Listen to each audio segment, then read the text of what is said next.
Doing this interview on Comey, he said this man is responsible for the greatest criminal conspiracy, and that was shocking.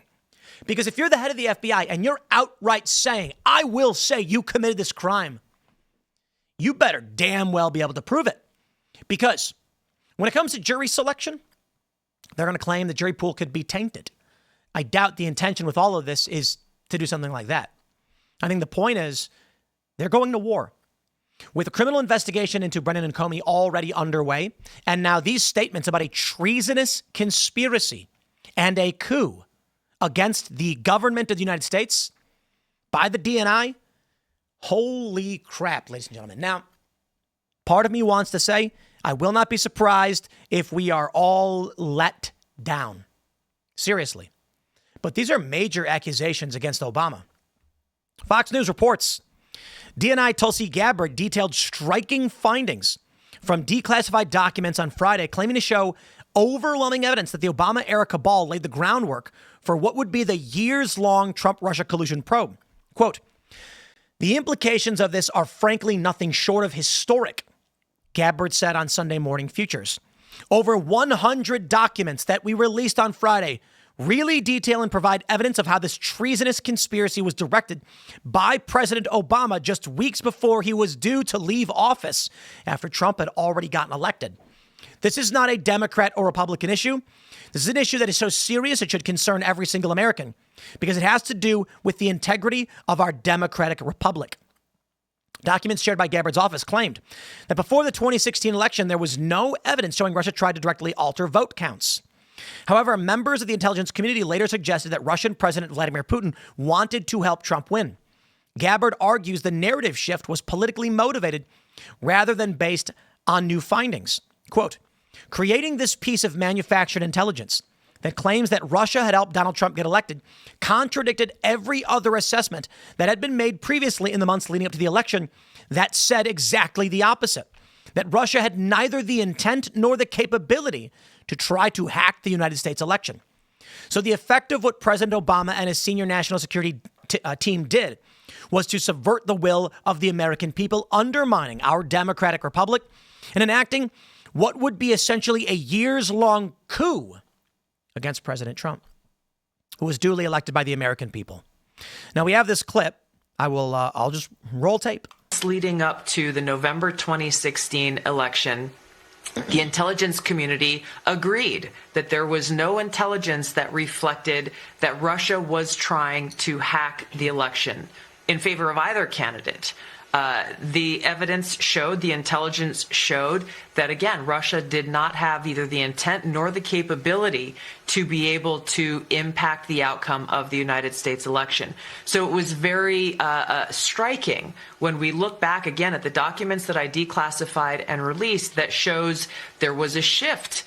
In early December, the first week of December, again, another document was produced by the intelligence community, a president's daily brief that was consistent with every other assessment that was done previously leading up to the election.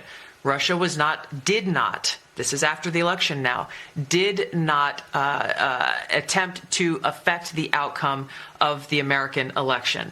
That was never published. Hours before it would have gone into President Obama's President's Daily Brief, it was pulled by a senior level intelligence official saying that they had to pull it because they had received new guidance. The very next day, this meeting was called, a National Security Council meeting, bringing together all of the senior leaders of President Obama's cabinet, and the topic that was put forward was a sensitive matter.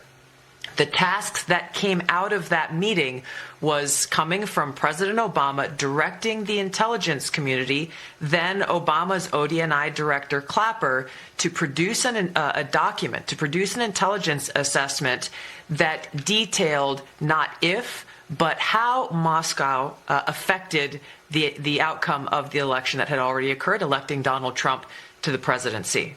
This document that they published in January of 2017 was the foundational groundwork that they continued to reference over and over and over again to enact this years-long coup against President. That's absolutely insane. Tulsi Gabbard openly accuses Obama of long-standing effort to overthrow Trump in a coup. We have the press release. Just a quick bit of the details, because for those that really care about the proof, what I will say is none of this is proven. This is all just statements released by the government.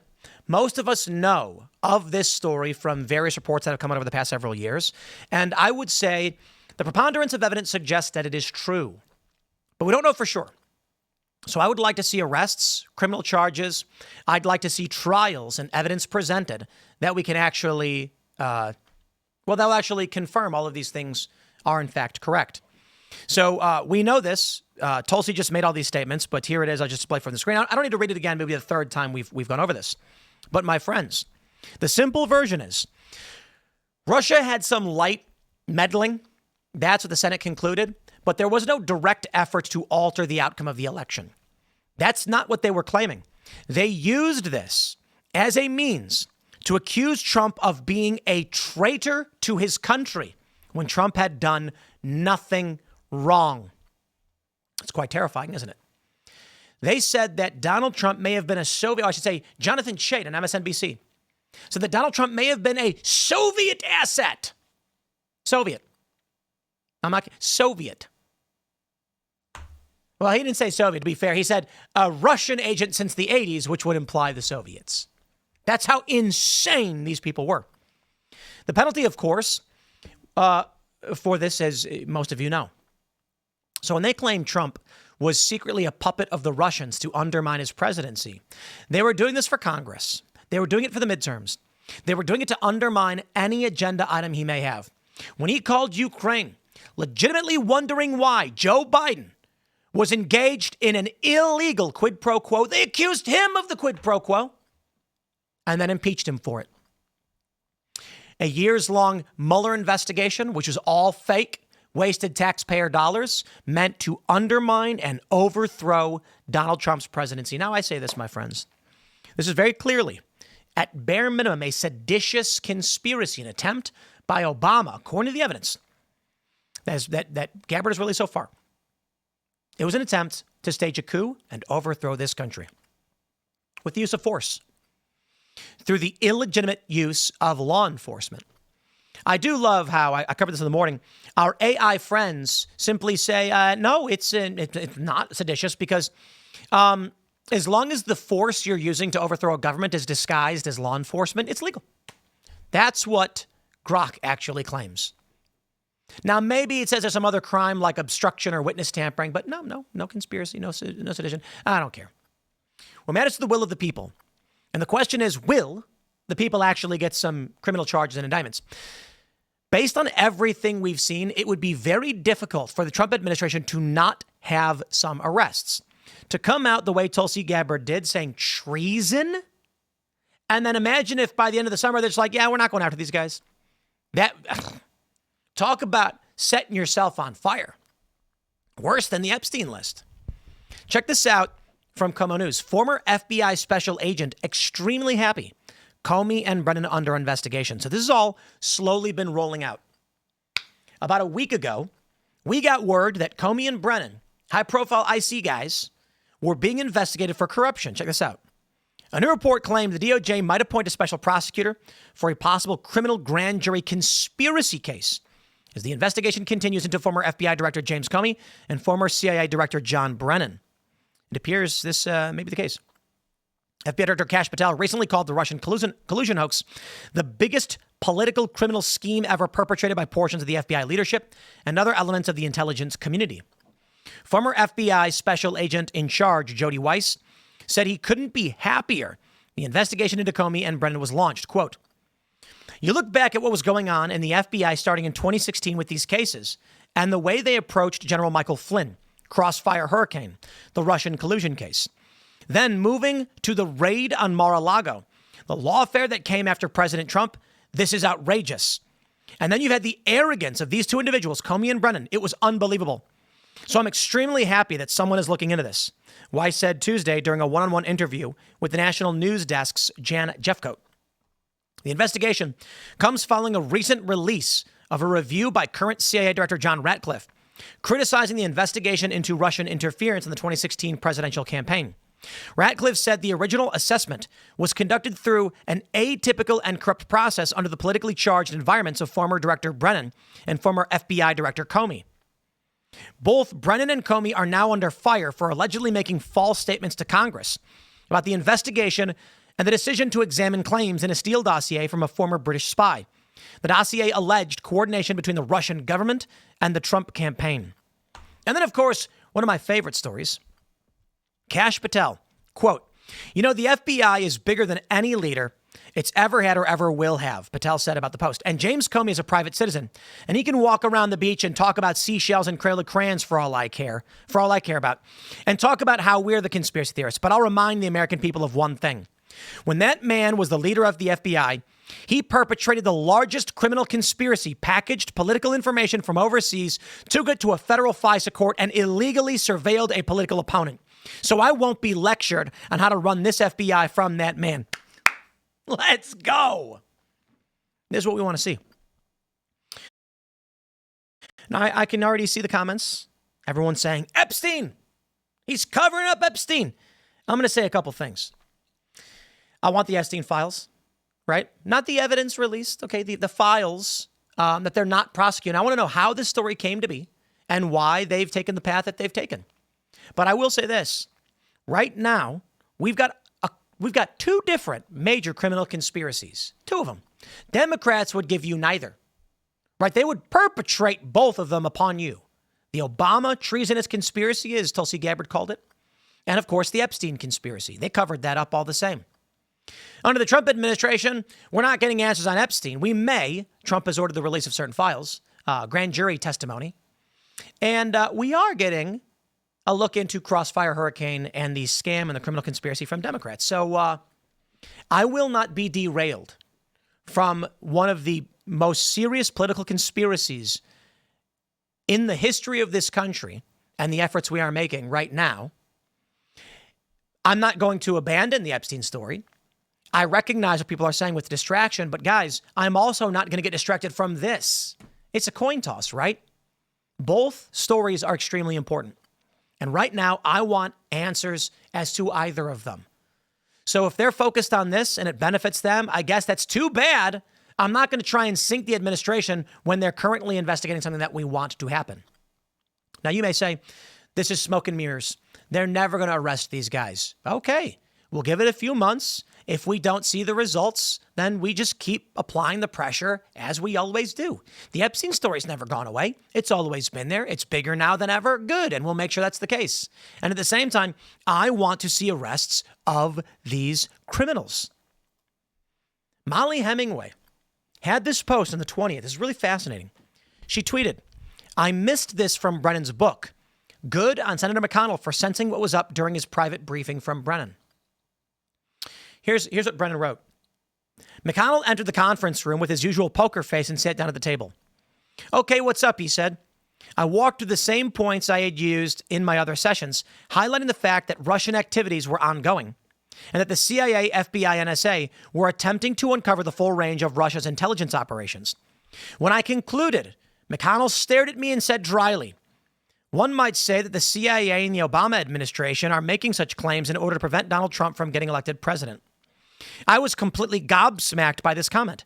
Here was the Republican leader of the Senate dismissing intelligence delivered personally by the director of the CIA about Russian interference in a presidential election that was only 2 months away, by suggesting that the CIA was part of a plot by the Democrats to win the presidential election.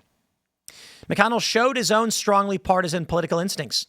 I could feel myself getting mad, but I suppressed a very strong urge to tell him in very colorful terms what I thought of his offensive comment." He got mad because the jig was up.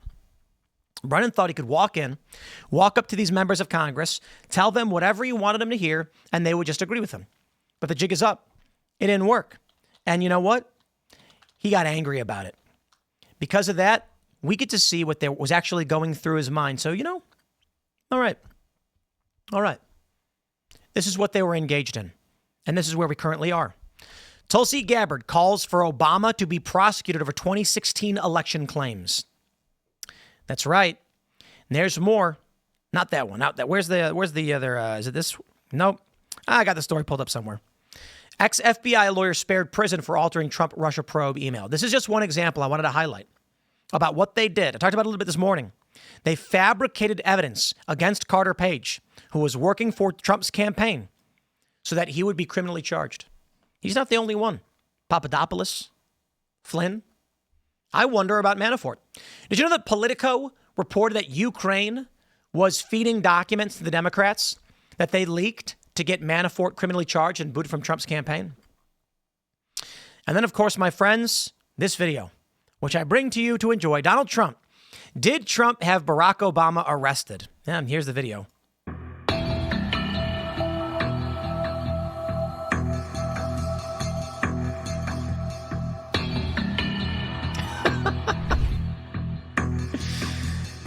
No, he didn't. It's an AI video showing Obama get arrested while Trump laughs.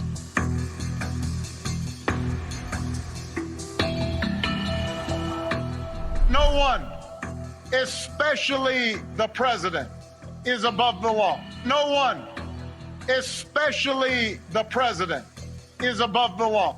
No one is above the law. No one is above the law. No one is above the law. Nobody is above the law. No one is above the law. A hyper-realistic shot of Obama being arrested in the same office he once occupied as commander-in-chief. Now, maybe it's all a distraction. Maybe they do nothing. Maybe it's all one big family tree, son, and you ain't never going to see anybody tried for treason. The Post-Millennial says President Trump calls for prosecution of thief Adam Schiff. It does seem like we are not going to get a seditious conspiracy charge or a smoking gun. Maybe smoking gun's not the right term, because there certainly is evidence put out by Tulsi Gabbard, and I think most of us can conclude, based on the preponderance of evidence so far, criminal charges are warranted. But they've gone after Letitia James on mortgage fraud. Adam Schiff now is facing charges over mortgage fraud. Brennan and Comey, perjury.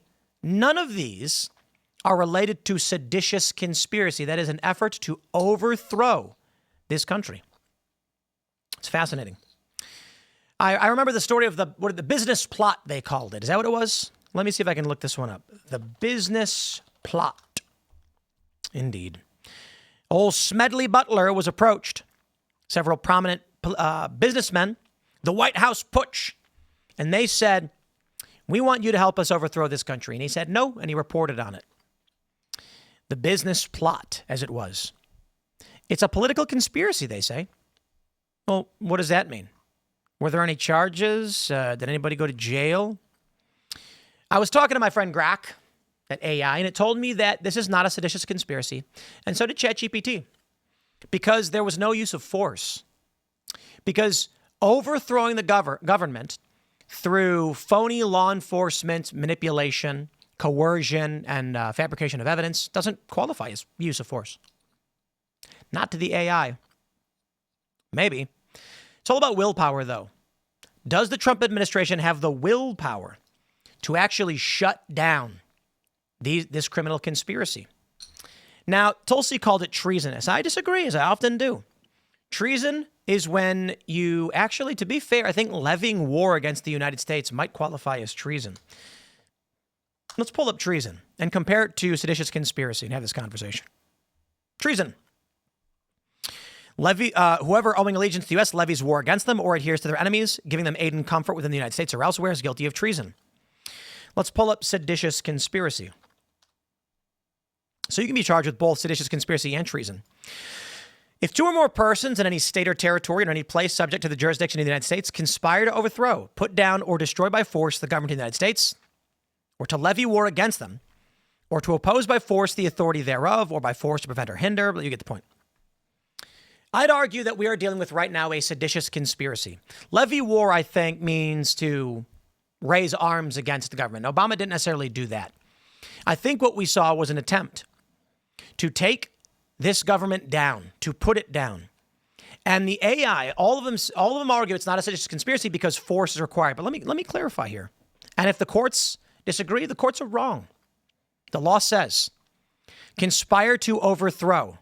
That's it. Comma. Done. End. Conspire to overthrow. It doesn't say how. It says conspire to overthrow. Next.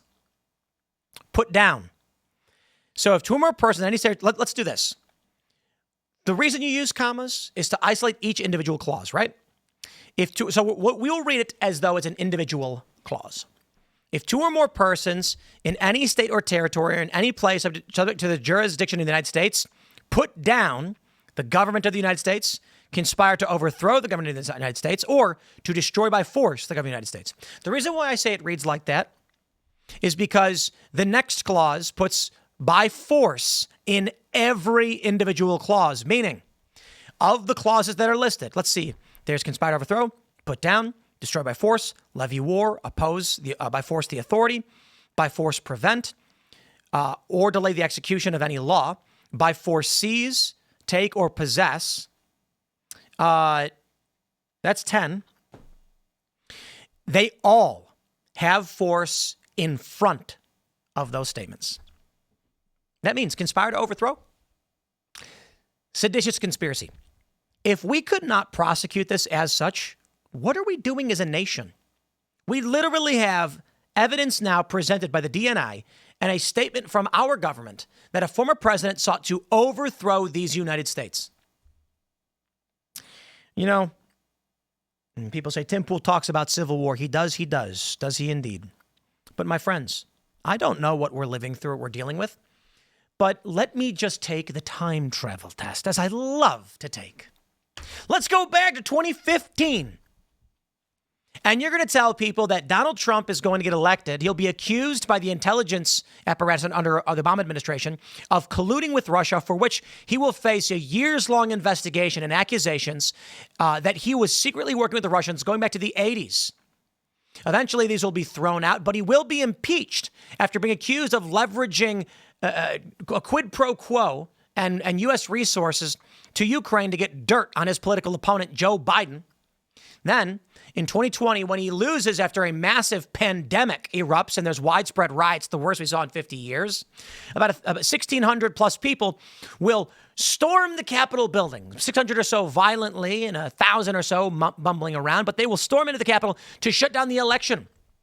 We will then get 4 years of criminal investigations as Capitol Police hunt down these seditious conspirators, with several being charged and receiving 20 years in prison. Then Donald Trump will win the popular vote and uncover evidence that Barack Obama engaged in a criminal conspiracy to fabricate the evidence against Trump to steal the 2016 election and undermine his administration. Lord have mercy, tell someone that 10 years ago and they'll say, nice movie. Are we still playing this game? If you went back to 2016 and said 9 years from now, Barack Obama will be accused by the Director of National Intelligence of engaging in a treasonous conspiracy to overthrow the government, they would say, no, he won't. Are you nuts? Yet here we are. So you tell me where we're at. I don't know. You tell me where we're at. Whatever this is, whatever is going on. Maybe there's no civil war because we won. We got our event back. They tried canceling us. It didn't work. Colbert got canceled. You guys see this one? I got to record on this one. He was losing $40 million a year. How did they keep this show up and running? Why were they losing $40 million a year in a show with crappy ratings? Could it be that the propaganda apparatus was worth it? I don't know. It's political. But I'll tell you this. When they sink $40 million a year losses into this show that is clearly anti-Trump every single day, and they give up now and say we're canceling the show, sounds to me like the narrative machine is done. It's cooked, and we've won. My friends, we're going to be joined by Mike Davis of the Article 3 Project to break this down in a more legal sense and get his thoughts on this. That's coming up at 4 p.m. at rumble.com/Tim Pool and youtube.com/Timcast. So smash the like button. Share the show with everyone you know. For those that are watching live, we'll keep going. For everybody else, thank you so much for hanging out. We'll see you all in the next segment. Let's get into it. The Guardian reports Tulsi Gabbard calls for Obama to be prosecuted over 2016 election claims, saying this was a treasonous conspiracy. My friends, to better understand what is going on, we're going to be bringing in Mike Davis of the Article 3 Project. So let's boot that up right now. Get it rolling. Let's see. Loading up. Takes a couple of seconds.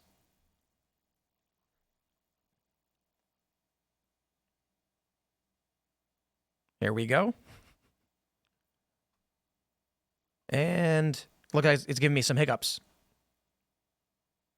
Uh-oh. I can hear you. Thanks for having me back on. Absolutely, sir. So Tulsi Gabbard, it's being reported, is pushing for prosecutions. Donald Trump is posting these AI videos. We've got this reporting of an investigation into Brennan and Comey. Can you break down for us how deep is this? What's the general idea? And do you think we'll actually get prosecutions? Yes, we will get prosecutions. I feel very confident of that. And I've been saying that for the last 3 years since the Mar-a-Lago raid. 4,500 media hits, over 4,500 media hits, including on your show. And it's very clear when President Obama and Vice President Biden and then President Biden and Hillary Clinton and her campaign and her lawyers and James Comey and Clapper and Brennan and Susan Rice and Lisa Monaco and so many others, when you politicize and weaponize law enforcement and intel agencies to go after your political enemies for non-crimes, that is a criminal conspiracy against rights under 18 USC section 241. And this is an ongoing criminal conspiracy, and the statute of limitations has not even started to begin because it's an ongoing criminal conspiracy. With a conspiracy, in order, generally under federal law, federal felonies have a 5-year statute of limitations. So if you committed a federal felony more than 5 years ago, they generally can't charge you for that because of the statute of limitations. With conspiracy, the conspiracy statute of limitations does not start ticking until the conspiracy ends. And that means you have to disavow the conspiracy. And more than that, not only do you have to disavow the conspiracy, you can't affirmatively keep concealing the conspiracy with perjury. And there's evidence that in 2022, they continue to perjure themselves in Congress to conceal this conspiracy. So I would say to President Trump and President Biden and all these other Democrat lawfare co-conspirators, lawyer up, because nobody's above the law. But a lot of people think it's just a distraction, that it's looking too good to be true. There was crimes committed against. It's not about Trump, in my opinion. I mean, obviously he's the center focus of these smears, but the American people who voted for him now twice, this was a crime, a conspiracy against the will of the American people. So a lot of people are deeply offended, angered by what they've learned, but they do feel like it's always too good to be true.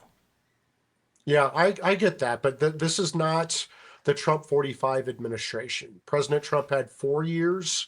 He had never run for office. He had never served in office before he won an upset victory in 2016. He had 4 years in office.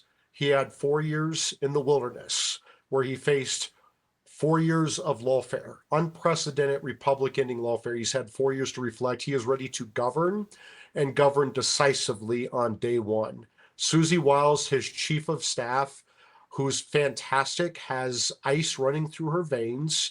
She's bold. She's fearless. She is running a very tight ship.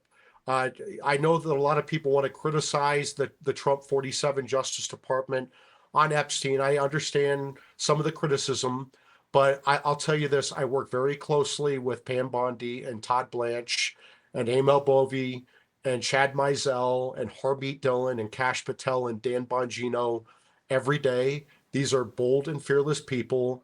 I promise that there is going to be accountability because I'm going to make damn sure it happens. I have spent the last 3 years on this mission, and I will spend the next 4 years on this mission until it's done. So you said conspiracy against rights. So those are the charges you believe are coming? Yes, that's what I've very publicly advocated for. I am not having discussions with the Trump Justice Department officials about this case. I am very public with what I'm saying, and I have been very clear that this is a criminal conspiracy against rights under 18 USC Section 241. The Democrats are very well aware of 18 USC Section 241 because they brought this charge by Jack Smith brought this as one of his 4 charges against President Trump for the non-crime of objecting to a presidential election, which is allowed by the Electoral Count Act of 1887 and the First Amendment. Otherwise, Democrats would be in jail for objecting to Republican wins in 1968, 2000, 2004, 2016. I don't see Al Gore and Hillary and John Kerry in jail for objecting, but we could see Hillary in jail for Crossfire Hurricane. And that is my hope, and that is my mission. Why not seditious conspiracy? That could be one of the charges as well. I've heard about the issue of treason. The issue of treason, generally under our Constitution, you have to be working with a foreign government. There is evidence that with the Steele dossier that they worked with foreign intel to make up the Steele dossier. Let's just back up and remind your audience what this is all about. In 2016, Hillary had her illegal